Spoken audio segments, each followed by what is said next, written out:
Sebelum lanjut ke dalam ceritanya, seperti biasa absen dulu di kolom komentar ya. Dari daerah mana kamu berasal dan jam berapa kamu menonton video ini. Jangan lupa subscribe dan tekan lonceng notifikasinya untuk channel HBHR agar tidak ketinggalan cerita-cerita menarik lainnya. Oke, kita langsung saja mulai ke cerita lengkapnya. Nyonya Laras adalah seorang wanita berusia 40-an yang hidupnya terlihat sempurna dari luar. Ia tinggal di rumah besar, memiliki bisnis keluarga, dan dihormati di lingkungannya. Namun, di balik semua itu, rumah tangganya jauh dari kata bahagia. Suaminya, Pak Bima, sering mengucapkan kata-kata keras dan bentrok sudah menjadi hal yang hampir setiap hari terjadi. Tidak ada lagi kelembutan, tidak ada lagi perhatian. Semua hanya tentang uang, kekuasaan, dan saling menyalahkan. Setelah melewati satu pernikahan besar yang membuatnya lelah secara batin, Nyonya Laras memutuskan untuk berhenti sejenak. Ia ingin memberi jarak, membutuhkan waktu untuk dirinya sendiri. Bali menjadi pilihan, bukan untuk hiburan berlebihan, melainkan untuk mencari ketenangan. Ia ingin duduk tenang, bernapas lega, tanpa suara bentakan atau rasa curiga yang terus menghantui. Ia memilih sebuah villa di daerah Ubud. Tempatnya tidak terlalu ramai. Suasananya sederhana, tapi cukup nyaman untuk tinggal beberapa minggu. Setibanya di villa, ia disambut oleh seorang pemuda bernama Arka. Dialah penjaga sekaligus pengurus villa itu. Penampilannya sederhana, sikapnya tenang, dan tutur katanya sopan. Dari awal pertemuan, Arka berbicara secukupnya, tidak berlebihan. Hanya memastikan Nyonya Laras merasa nyaman dengan fasilitas villa. Hari-hari pertama, interaksi mereka hampir tidak ada yang istimewa. Arka menjalankan tugasnya seperti biasa, membersihkan halaman, memeriksa lampu, memperbaiki keran air yang sempat bocor, dan menanyakan apakah ada kebutuhan khusus. Nyonya Laras hanya mengangguk atau menjawab singkat. Baginya, Arka hanyalah petugas villa. Batas itu masih jelas dan memang tidak ada yang perlu dilebih-lebihkan. Namun, ada satu hal yang pelan-pelan mulai dirasakan Nyonya Laras. Setiap kali ia berbicara dengan Arka, ada ketenangan yang ia dapatkan. Pemuda itu tidak pernah bertanya hal pribadi, tidak pernah bersikap usil, dan selalu mengerjakan sesuatu dengan tenang. Sementara di rumahnya, semua orang terbiasa bicara dengan nada tinggi, terburu-buru, dan penuh tekanan. Perbedaan inilah yang membuat Laras mulai menyadari bahwa kehadiran Arka memberi nuansa baru dalam hari-harinya. Suatu sore ketika hujan turun, rintik-rintik, listrik villa sempat padam. Arka dengan sigap menyalakan lampu cadangan dan memeriksa penyebabnya. Setelah semua beres, ia duduk sebentar di teras. Nyonya Laras yang kebetulan juga sedang duduk di ruang tamu memanggilnya dan menawarkan segelas teh hangat. Itu adalah percakapan pertama mereka yang agak panjang. Laras menanyakan, sudah berapa lama Arka bekerja di villa itu? Pemuda itu menjawab dengan sederhana bahwa ia sudah bertahun-tahun membantu pemilik villa, karena keluarganya memang tinggal tidak jauh dari situ.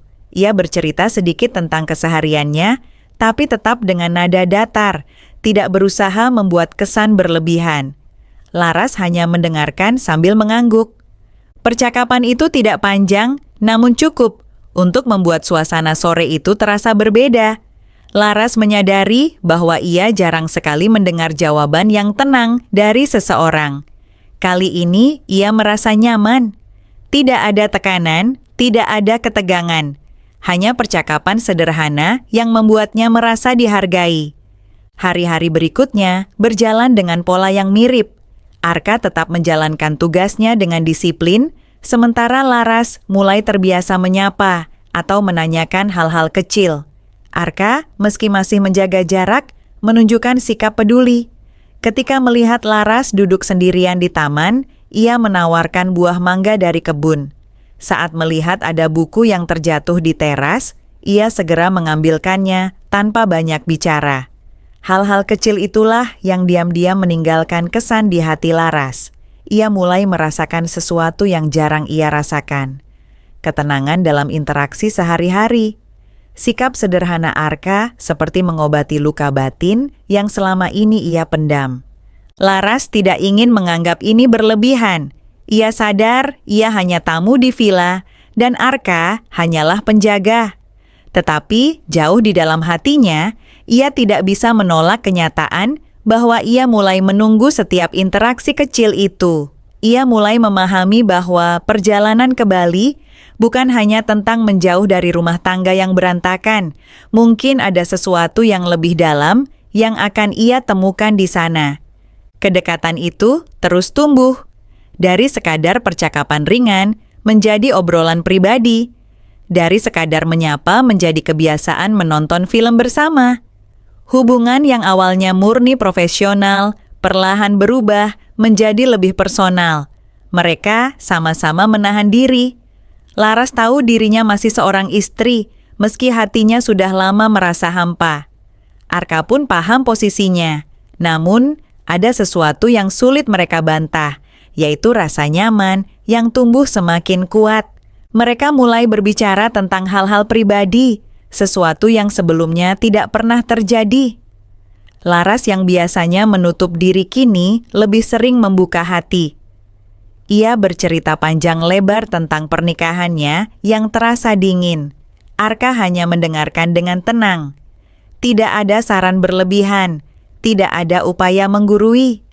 Sikap sederhana itulah yang membuat Laras merasa aman. Momen-momen sederhana mulai terasa istimewa. Ketika Arka membawa buah segar dari kebun, Laras merasa itu lebih berharga dibanding hadiah mewah. Ketika Arka memperbaiki lampu yang rusak, Laras merasa itu lebih tulus daripada janji manis yang sering ia dengar. Perbedaan kecil inilah yang membuat Laras semakin yakin bahwa ada sesuatu yang berbeda dalam hubungan ini. Namun, ada dinding tak terlihat di antara mereka. Arka tetap menjaga sikap profesional. Ia tidak pernah melampaui batas. Laras bisa merasakan kebimbangan itu. Ia sadar perasaan nyaman ini tidak bisa ia abaikan. Tetapi ia juga sadar posisinya. Ia tidak ingin melangkah gegabah. Bagi Arka, perasaan ini juga bukan hal yang mudah. Ia tahu siapa dirinya, seorang penjaga villa tanpa harta.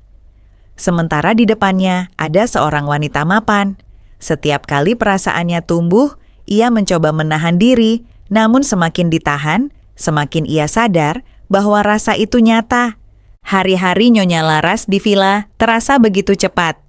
Tanpa ia sadari, waktu liburannya sudah hampir habis. Malam itu, suasana berbeda dari biasanya. Di dalam hati Laras merasakan kegelisahan. Besok pagi, ia harus kembali ke kota, meninggalkan tempat yang memberikan ketenangan, sekaligus meninggalkan Arka yang sudah begitu dekat di hatinya. Arka juga merasakan hal yang sama. Malam itu hujan turun lagi. Laras duduk di sofa, menyalakan televisi, namun pikirannya melayang-layang. Sesekali ia menoleh ke arah Arka yang sedang merapikan meja. "Arka," panggil Laras dengan suara pelan. Arka menoleh lalu mendekat. "Iya, Bu." "Besok saya sudah kembali ke kota. Rasanya waktu di sini terlalu singkat." Arka terdiam sejenak.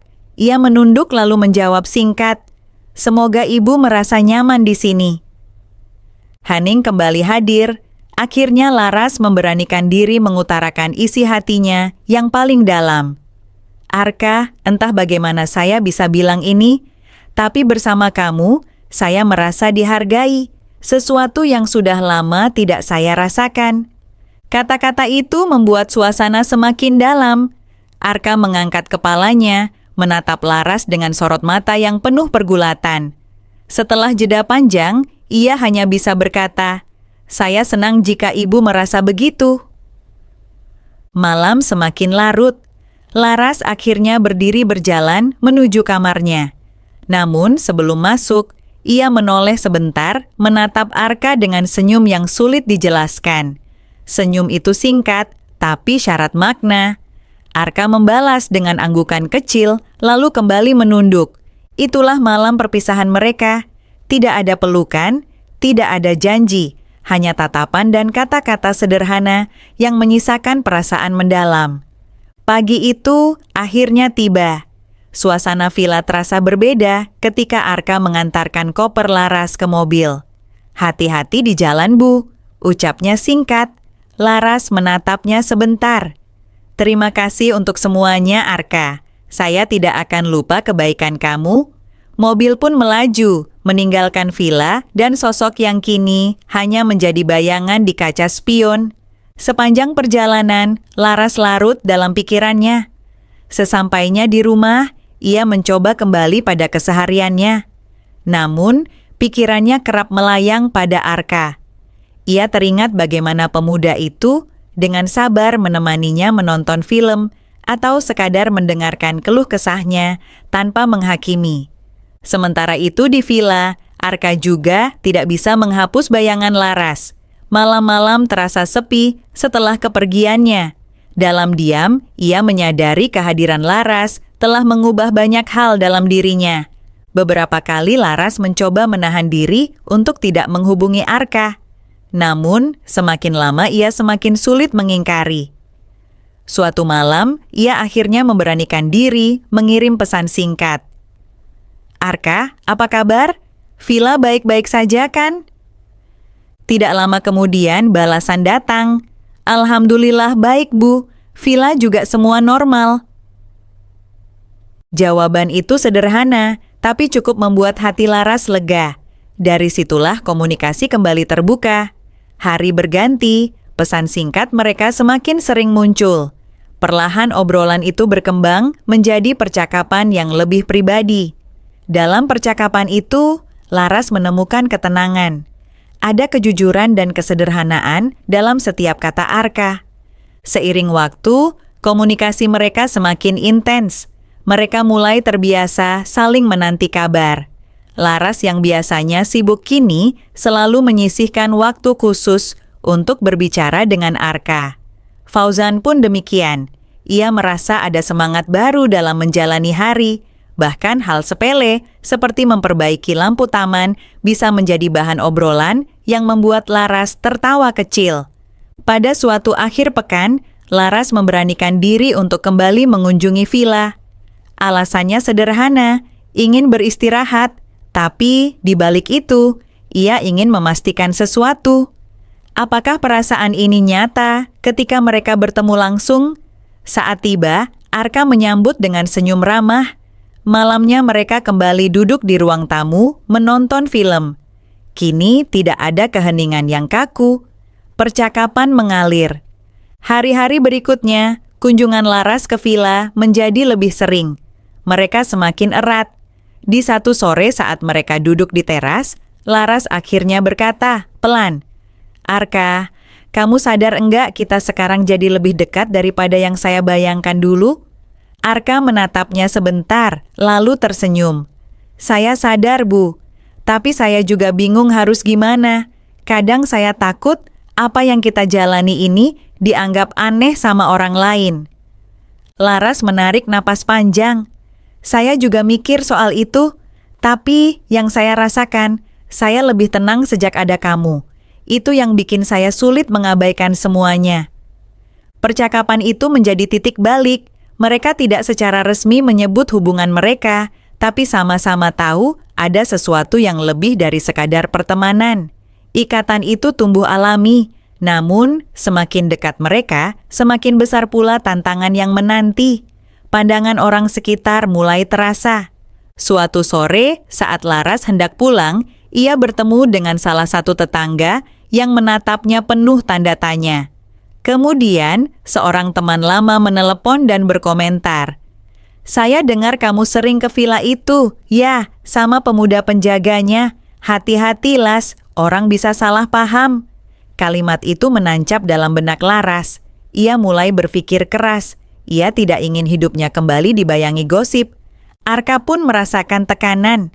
Beberapa warga desa mulai memperhatikan pergerakannya. "Zan, sering banget ya sama Bu Laras. Jangan-jangan ada apa-apa nih. Walau hanya gurauan, Arka tahu ada rasa ingin tahu yang sebenarnya serius. Malam itu, mereka kembali berbincang di ruang tamu. Laras membuka pembicaraan dengan suara pelan. Arka, saya mulai takut. Bukan karena kamu, tapi karena orang lain. Mereka bisa saja salah menilai. Saya enggak mau kamu terbebani karena hubungan kita.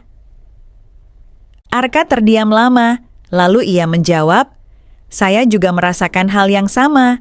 Tapi kalau kita berhenti hanya karena omongan orang, bukankah itu artinya kita enggak pernah benar-benar berani? Laras menunduk. Ia tahu Arka benar. Namun ia juga tahu hidup tidak sesederhana itu. Ada pandangan keluarga, masa depan Arka, dan reputasinya sendiri. Beberapa hari berikutnya, Laras memilih untuk menjaga jarak. Kunjungannya ke villa pun berkurang. Arka hanya menunggu Laras yang mengambil keputusan. Hingga akhirnya, pada satu kesempatan, Laras mengajak Arka berbicara serius di teras villa.